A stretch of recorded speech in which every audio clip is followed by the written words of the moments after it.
Welcome to another love lesson with Team Dean, where love is intentional and relationships are built to last.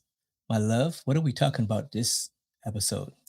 This episode is part 2 of what we had to unlearn about relationships. What we had to unlearn. Unlearn. Unlearn. Who Yes. learned it? Who learned it? Who learned it? I'm going to learn you today. Who learned us in the first place? Yeah.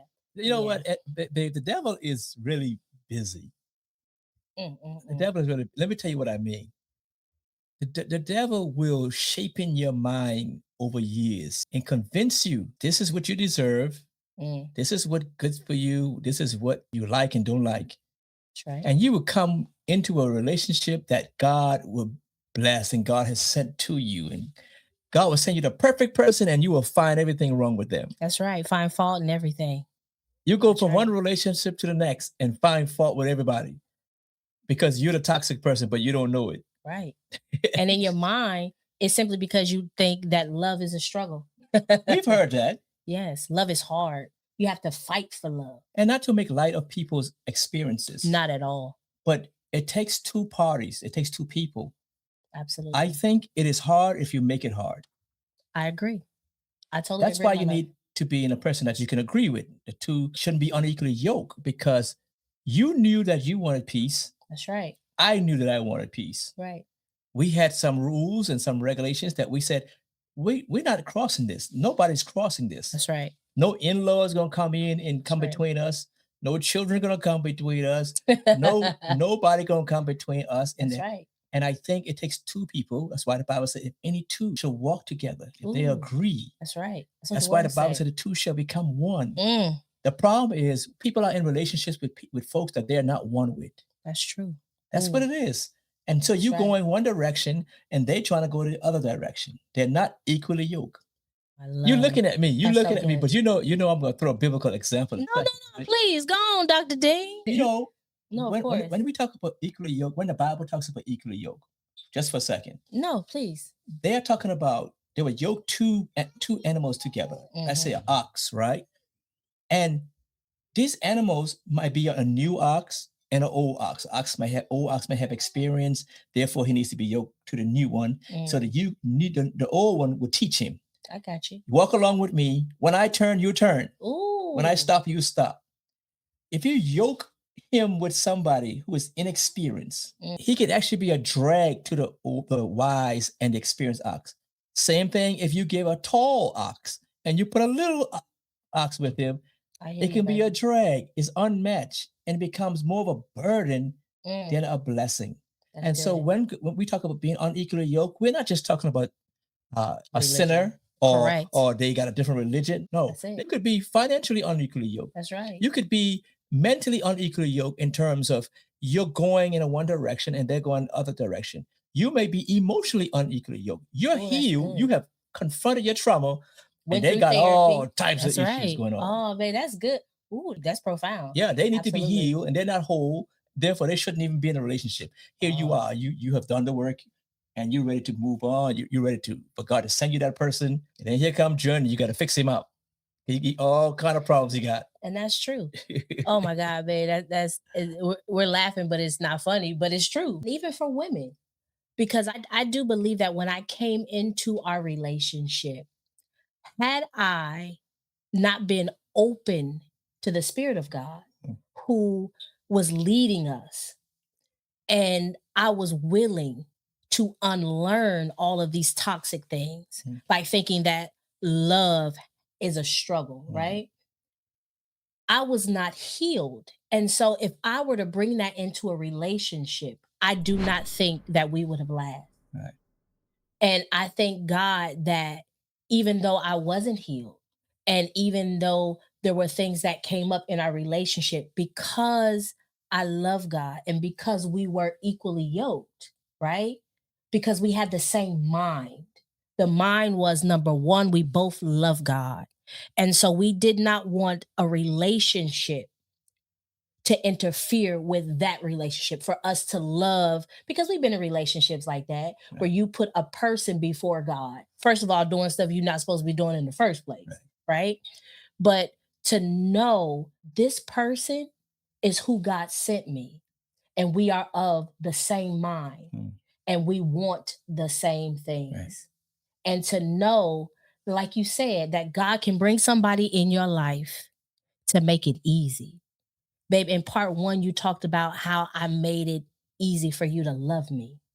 Yeah. For somebody who, because of abandonment, I didn't feel like people loved me. Yeah. To know that I made it easy for you to love me, ooh, that made me want to cry. That touched me because it shows me God through you showed me that I am lovable, Right. that I deserve love. And he saved, I know a lot of men say God gave me his best, and I believe that. But I tell anyone that I meet, I married good. I married up. I always say that. I truly believe that God sent you in my life to help me heal from toxicity, to help me heal from past pain and relationship, even childhood trauma. And I've even shared with you when I watch you every single day with our sons, you are healing me from the abandonment of my childhood pain. Wow. I see it every day. Every single day, you are present and you love being a father. And to see that and to marry a man like that has changed my life, and it has healed me where I have been broken. And that's true, my love. Wow. I So appreciate true. that, babe. Yes. I appreciate that observation, and I appreciate being able to be here. Thank you. That God would choose me to be that person for you. Thank you. I don't know abandonment. Right. I know a father in my home and mother in my home all my life. I don't know that story. But what I had was intestinal fortitude. I had endurance power. I had the ability to last. That's what I brought into the marriage, that I didn't, running was not an option for me. See what I'm saying? That's a good Running was not, segue. you needed the stability. I needed the stability. Yeah. And babe, that's a great, I say segue because I never forget we were getting, I guess, premarital counseling, but it wasn't premarital counseling, right? And there was a couple that was counseling us in the beginning of our relationship, right before we got married. And the concern was because I had abandonment issues, when things got hard, I abandoned ship. And so the concern was I was not in it for the long haul, or I didn't necessarily have what it took to be in a lasting relationship because I had never been successful. And because of my abandonment issues, the way that I survived was to retreat. Because if I felt like you didn't love me or you didn't want me, then I wouldn't force myself. I'm going to leave and you'll never see me again. I learned through your stability. We're talking about your stability and how you were raised. I knew that I could love you. Yeah. I knew that you were worth me staying. And I never had a desire to leave. From the day that I met you, from the day that God brought you in my life, I have said this, you have brought me nothing but joy. I can honestly say that. And I'm not saying that as a flex. I'm saying that because I know it is God. That every day that I have spent with you the last 14 years have been the happiest times of my life. You know, babe, first of all, I appreciate that. Second of all, we're dealing with part two of all the toxic behavior, things we had to unlearn. Right. I had gotten used to living with insecurities. Right. I had gotten used to living with not being sure if a person was 100% committed to me. I really love you. Playing games. Yeah. Because it gave them power and made them feel important to not give all their emotions, just give you enough to tag you along, keep you wondering, secretive, create insecurity and jealousies. And that's how I developed that attitude eventually. Oh, I'm not going to live like this. All right. I'm not chasing nobody. That because I did it. I did it for a while. Those are things that we bring into relationships.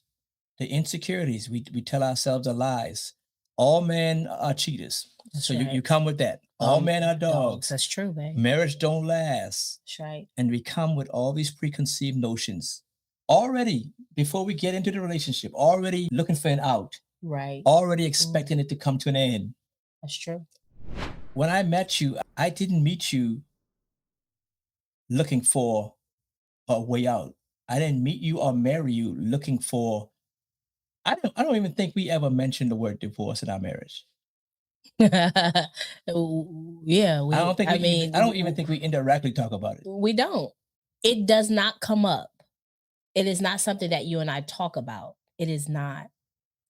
But because of my history, I think about it. Yeah, okay. Not saying that I think about us divorcing per se, but for me, because it is part of my story, but history, not yours, it's part of my history. Yeah. I'm like, wow. Okay. You know? But you and I do not talk about divorce. You and I have never discussed it. You and I, not that it's something we are afraid to because discuss. leaving is never, But leaving is never it's not. thought. It really is It's not. never a thought. And I understand that We in this. more and more. And what do I normally say if you want to leave? What I normally tell you if you want to leave?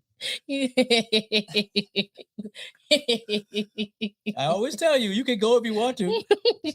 You leave my sons right now. That's exactly what you tell me. You say you can go, but you gonna leave my kids right here. And babe, we laugh about that, but even that to me is like, that's foreign to me. Yeah. We have to understand. That's the important thing. But to even be secure in that. Yeah. To say that I know that God put us together, right? And that is not a conversation that we have. We don't, not because we can't have it, but it doesn't come up because there's no need. There's no need.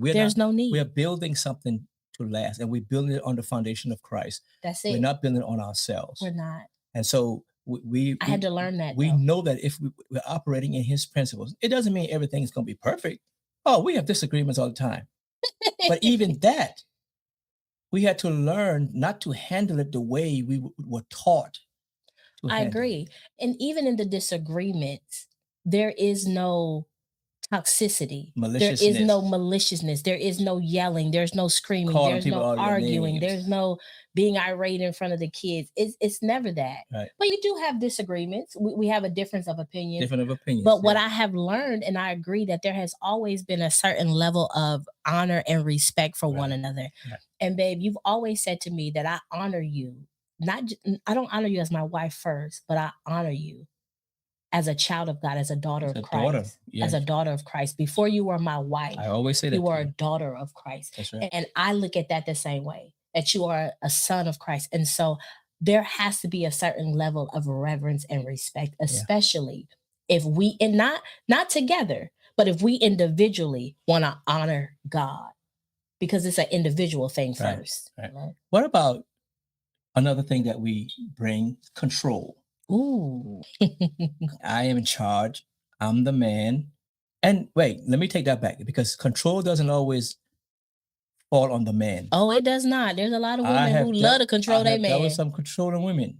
I've always struggled with a person, whether male or female, with a controlling spirit. Yeah. It has always been something that has been just, ooh. Let's talk about that for a second. Ooh, that control. Because it's bondage. Using your body control the relationship. It's manipulation. Let's talk about that. These are toxic things that we are taught, right? And we bring into relationships. That we bring into godly relationships. Yeah. The man using the money. I'm the provider. That's I'm not going to give you. I'm not going to do this. That's right. The woman using her body, or I'm not cooking, or whatever the situation is. I hear you. You and I consider that mind games. It's manipulative. You're making the relationship harder than it needs to be. That's right. Because once you start that, it goes downhill. And it's hard to recover. Don't introduce that into your relationships. That's right. Into your marriage. Don't play mind games like that. That's right. I totally agree with that concept, my love. You're going to have good days, bad days, disagreements, like you said. I don't believe in knockout, drag out arguments, though. I think that even there is a way for you to disagree, like you were saying. And so I think that is important. And being with someone who wants to control you, with manipulation, control aspects of your life and the relationship, that's not genuine. It's not godly. Right. It really isn't. Well, God doesn't exercise that control over you. Ooh. I feel like to be overly jealous and controlling, you're trying to be greater than God in somebody's life. Oh, that's good. God gives people choices. Explain what you mean. God gives people choices. You should allow them to love you as a choice, not by manipulation and control. Nobody owes you anything. Not That's because true. I'm in a relationship with you means I have to love you. The best love is free love. Ooh, free love. Love me freely and by your own choice. That's right. Not because I'm holding something against you, Right. not because I'm manipulating you, not because I'm threatening you, That's right. but because I want to. Oh, that's good. And even, oh, that's so good, babe. And even with that control, then I can, if you're controlling every aspect of this relationship, how do I love you? Yeah. How do I know how to love? I've seen that. And it's so heartbreaking. And sometimes I think it's done out of fear. I think the person who has to have that control, they're not healed. And there is some trauma there. And they could have abandonment issues. Yeah. Or they could feel like, you know what, I don't want to lose this person. Yeah. But there's some inner workings that have to go on. There's some things. Fear of losing control. Fear of being alone. Yeah. Fear of being alone, fear of not being in control. Sometimes people have childhood trauma where they couldn't control the situation and are all in a bad experience that may have happened, a bad relationship, and they have determined within themselves, I'm not letting this happen again. If I'm going to do everything in my power to prevent this. So they hold on for dear life. That's right. They hold on, try to control every situation, try to control the outcome. It's fear. It's fear, like you say, fear of abandonment, fear of being alone, fear of rejection. But the more you try to hold on to somebody, the more they slip away. Yeah, the more they slip away. Because that control eventually, it will cause that other person to flee. Trust, because respect, liberty, freedom. These are the things in a relationship that allow a person to be free and to love to flow freely. Say that again. You want to have trust, transparency. We talked about transparency earlier. Transparency, that means honesty. That's right. Right? Even when it's hard. Give people the liberty to make the decisions they want. Let them have their autonomy. Stop trying to control who you want them to be. You're trying to make them. The Bible said the two shall become one, but the Bible didn't say that the same person. That the two of you should become like me. Right. Or me and you should become like you. Right. Because we would be a mess. We really would be. So what does God mean when he said two should become one? Two of you become a better one. Oh, that's good. That's why he say two is better than one. Whatever I was and whatever you were, when we come together, we should become a better person together. Gotcha. We become a better person. People should see you a few years later and be like, boy, she has sure changed. Right. She's not who she was. That's right. He has sure changed. He's not, because we're supposed to make each other better. I love that. I totally agree. Ooh. And then when you have that, you're with somebody with that controlling spirit, then there comes the lying, the cheating, the dishonesty. Like, that can become the norm because this person is already controlling. And now since they're trying to control everything, then now accusations come up. I know you're lying. I know you're cheating. I know you're this. I know you're that. That could be based on their own insecurity. That's true. That could be based on maybe something they're doing. That's true. But once again, we bring all these lying, lack of transparency. That's right. Now, can you imagine, baby? What if I had not called you and told you about that phone call, the invitation for someone to come see me the 1 week after we started talking? We could have started our relationship on a lie, deception. That would have been devastating. A broken foundation. It wouldn't have been devastating for you because I would have probably not told you, and that would have been devastating to me because I would have been the one living with that lie and that guilt.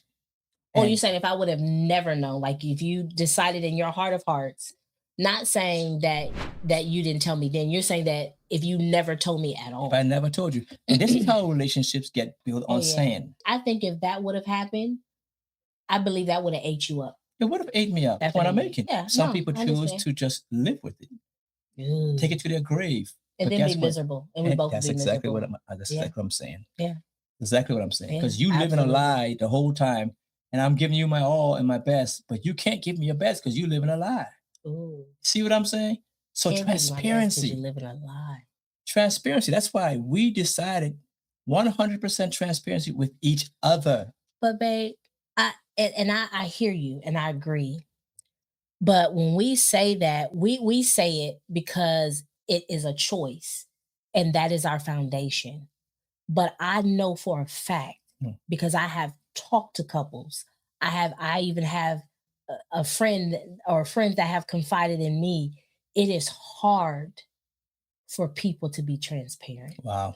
because what it does, it shows that you have imperfections. Mm. It shows your trauma. When you decide to be transparent, especially because you're human, we're flawed, Yeah. right? And I'm bringing in all of me. That is a hard thing to do because some of us cannot accept that we're not perfect. Wow. Can accept that we have trauma. Can accept because I've learned I can't be at fault. I can't say I'm sorry. I can't be wrong. Oh, that's deep. But you got to think about that, babe. Yeah. So for that So for my us, pride would that tell is our me, right. That's right. Hold on to your pride. That's right. You're not wrong. You're not wrong. You're right. Everything you say you do That's is right. right. That's right. Before I acknowledge it's me. Right. But you And know what, though, babe? what's that, my love? I think we've had some of those situations Absolutely. where we had to kill our pride, where we had to We did. kill certain things. But what we wanted with each other Was greater. was much greater than that momentary pride and being right. And I agree, babe. And what I have learned the most is that we really are like we're affectionately known as Team Dean. But I strongly believe in my heart of hearts that marriage, we are a team. Yeah. And that at the end of the day, we want what is best for us, Right. our marriage, which is our foundation, and our family. And so that is important. But like you said, it took time to get there. That was our foundation because of our trauma and where we had come from. And we wanted to do something different because what we were doing, it was not working Not working. at all.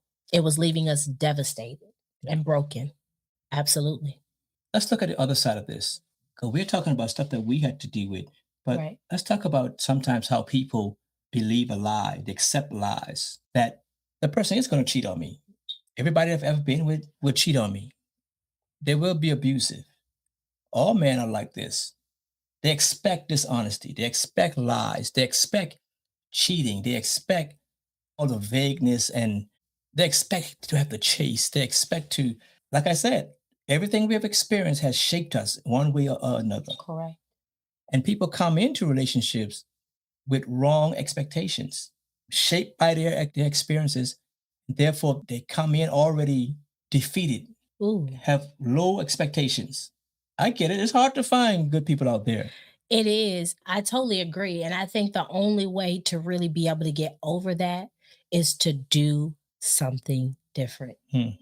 I will not ever say that we have the blueprint for the perfect marriage. Right.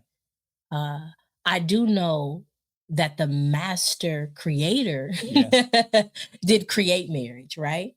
And so I know that when we use biblical principles, those would never fail. Okay.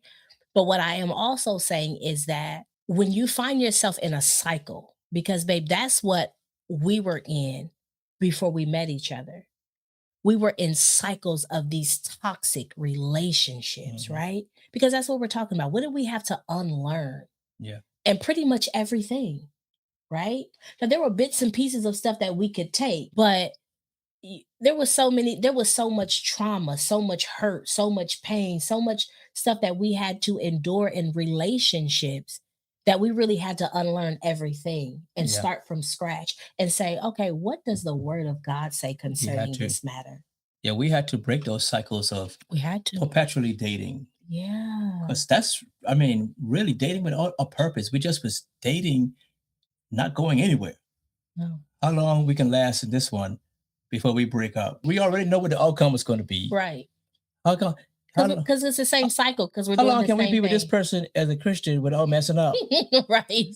You know, it's the same old cycle. Knowing it's hot fire. Going with no direction, right? Right. Hot fire. The Bible says it's better to marry than to burn. That's what the words say, babe. Right. Hot fire. Right. We have to get rid of that temporary mindset where That's right. we're just dating for fun. We're dating with no purpose, with no direction. We're dating just a cycle, repeating the same thing. No covenant whatsoever.